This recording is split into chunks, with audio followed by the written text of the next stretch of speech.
So a couple days ago, I finished catching up with a new webcomic on Webtoon called Neon Future. And if you guys haven't heard of Neon Future, you gotta check this thing out. It is so interesting and unique and awesome. Today, I'm super happy to talk about it. The team of Neon Future reached out to me and they're sponsoring this video, and I couldn't be happier because I'd heard of this comic before they reached out, and it gave me an excuse to read it, right? And I was hooked. This comic is so fascinating and I can't wait to talk about it. Neon Future was created by two-time Grammy-nominated DJ and producer Steve Aoki, which is super amazing. Steve has created some amazing stuff. He's super well known all around the world, and it's so neat that he's created this comic and now it's being featured on Webtoon. Like, how cool is that, right? And it's so great seeing it get all this support because it really deserves it. You've also got Eisner-winning writer Jim Kruger working on the story. You've got Tom Bilhue, the CEO of Impact Theory Studio. All kinds of incredible artists. I mean, this show it's legit. This show is incredible. The story is set in this futuristic world. It's supposed to be our world, but 30 years in the future, I believe, when technology has become so advanced that the world has been split and divided between augmented and authentic people, right? It's like two factions who are having basically at war with one another, and the augmented are people who have accepted technology and they're implementing it into their lives, like literally into their bodies, and then authentic are like the real humans, right? The people who reject this advanced technology and they're trying to hunt down the augmented. And it's this fascinating story about technology and like what it can do to you, but like the benefits of really accepting technology, but it's also like dangerous. And it's honestly super cool because this is a conversation that a lot of people have today, you know, in the future, AI, like what's gonna happen with technology growing as it is, right? And I feel like this addresses a lot of those concerns and questions in a really fascinating way. I know I say fascinating a lot, but I really mean it for this one. The story revolves around Clay Campbell, who is one of the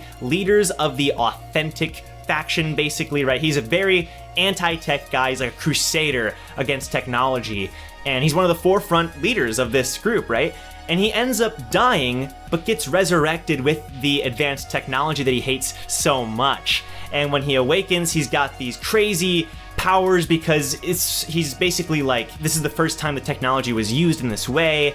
And it's really interesting because he ends up having to decide, like, I mean, I was brought back with this, but I hate it, you know, I wish it didn't happen, but at the same time, I owe my life to these people. And it revolves around his relationship with Kita Savi, who is the leader of the augmented people, the people who have accepted technology, right? And they're being hunted down and they're at war with the authentic people. And Kita Savi is their leader. He's based on Steve Aoki. He's a really badass character. He's so cool. And Clay Campbell has to decide, like, you know, I was at war with this guy, but at the same time, I owe my life to him. But he's also questioning, like, why did he bring me back? You know, is he trying to gain something? Am I being used? What's going on? You know, it's so interesting. Their relationship and dynamic is absolutely incredible because you get to see it from so many different perspectives. And it's so cool. There's so many creative uses of technology in this story. I mean, like, everything from, you know, laser guns and robots and whatever to different worlds, like almost like your mind is transported to this like parallel universe, and it's mind-boggling. It's so cool. I feel like the standout feature of this comic is the art.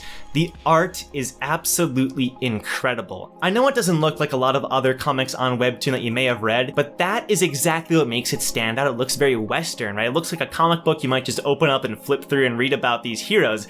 Except, you know, you don't have Spider-Man and whoever. This time, you have these anti-heroes, these people who are fighting against, who are rebelling against the government, but at the same time, like, the government maybe has a point. It's not black and white, and that's what makes the story so great, and the art just complements that so well. I mean, it's honestly blown my mind. I can't believe how good the art is, and I mean, gosh, like, massive props to the artists and the ink art, you know, everyone who worked on this. Like, seriously, it's incredible. The other thing that I really love about this story is its mature themes. It doesn't talk down to its audience. It's talking to you as a fellow adult, right? So these topics, they don't hold back on these issues and on the language that they use, and it's just so real. right? People just die and like right in front of you, and it's like, oh my gosh, what's happening? It feels like all-out war at times, and the conversations feel so real and adult and mature, which is fantastic. Like, we need more stories like this that don't try to dumb down its message by trying to like simplify what it's saying. Like, no. It's complicated. It's gritty.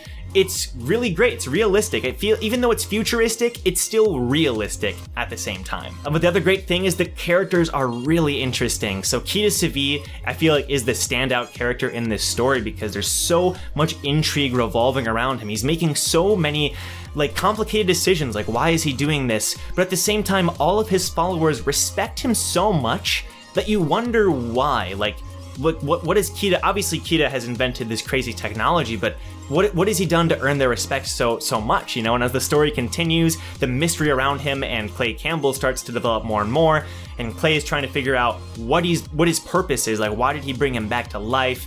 It's so fascinating. The mysteries just grow and grow in this story, and we're only like 7 chapters in, you know, which is so cool. So I really appreciate that. This tries to blend in action, adventure, mystery, everything is in this comic. And combining that with its unique art style, I think Neon Future is going to be pretty big. It already has a big following, and I'm so glad.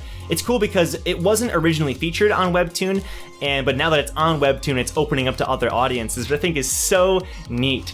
So I really recommend Neon Future. I had a blast reading through it. I'm definitely going to continue reading because I really truly think that this story is special, and I really think it's going to find a niche and unique home on Webtoon, and I'm so excited for that. So if you want to read Neon Future for yourself, check the link in the description down below. It'll take you to Neon Future. It's on Webtoon Canvas, so that way you can read it there for yourself. I highly recommend it once again, and it's super cool because, again, there's only a few chapters that are currently out, so you can be one of the first Webtoon fans that's reading the story, making theories, catching up on things, which is so neat. And new episodes are released every single Monday, which is fantastic. Don't worry, I'll be reading every single Monday along with you guys, and maybe I'll make more videos on Neon Future in the future, right? Because I really am hooked on this story, and I think it's such a great way to introduce a new sort of style into Webtoon. I really appreciate that. It's so cool seeing these new sort of styles and comics getting onto Webtoon in this way. A huge thank you to the Neon Future team for sponsoring this video. I had an absolute blast reading and talking about this comic. I can't wait to keep reading, and thank you guys for watching. Of course, I really appreciate it, and I will see you guys in my next webcomic review. Take care.